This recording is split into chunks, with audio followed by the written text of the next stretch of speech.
One night, the world goes to sleep surrounded by the hum of machines, the glow of screens, and the constant pulse of digital life. The next morning, everything stops. Phones won't turn on, cars won't start. Airplanes sit motionless on runways. Satellites orbit silently, dead eyes in the sky.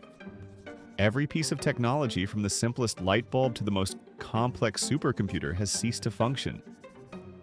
At first, confusion would spread. People would assume it's a power outage, a glitch, a temporary failure.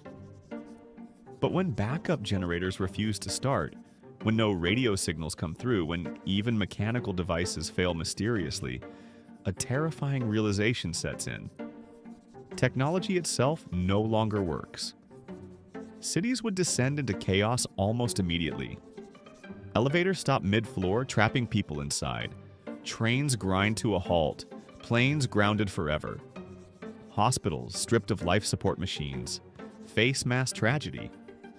Streets fill with confusion as cars sit dead, and millions are forced to walk for the first time in generations. Communication collapses. No internet, no phones, no television, no radio. Humanity, so used to instant connection, is cast back into silence. Rumors spread by word of mouth.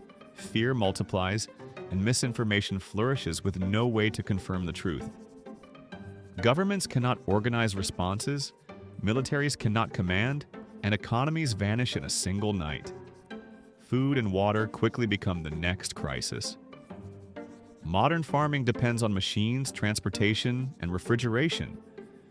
Without trucks, planes, or factories, supplies run out in days. Cities, cut off from rural sources, begin to starve. People raid supermarkets, but with no way to restock, shelves stay empty. Clean water systems dependent on pumps dry up, forcing people back to rivers and wells. Some communities might adapt better than others. Remote villages, already used to living with minimal technology, would continue with little change, becoming unlikely centers of resilience. Meanwhile, megacities would face collapse, their millions of residents suddenly unable to sustain themselves. Society would fracture. Some would form cooperative groups, rebuilding lives with hand tools, barter systems, and farming knowledge.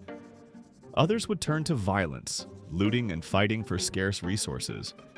Nations as we know them might dissolve, replaced by local tribes and communities bound by survival. Culture, too, would transform. For the first time in centuries, nights would be truly dark, lit only by fire and stars. Storytelling, music, and face-to-face communication would return as the dominant forms of connection. Knowledge, once stored in vast digital libraries, would vanish unless preserved in print.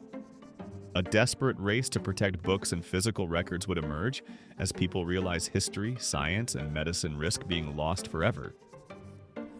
Philosophically, humanity would be forced to confront itself. Without machines, what does progress mean? Would people see the collapse as punishment, a cleansing, or an opportunity to reset civilization? Some would despair, longing for the comfort of technology.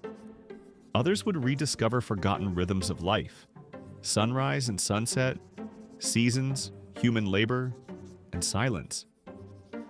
And yet, the greatest change might be internal. For the first time in centuries, humanity would face itself without the buffer of machines. No distractions, no digital masks, no endless noise. Just the raw struggle to survive and the rediscovery of what it means to live simply. The question would linger, was technology our greatest triumph or our greatest crutch? In a world without it, humanity would either collapse into ruin or rise, stronger by remembering how to live with nothing but itself.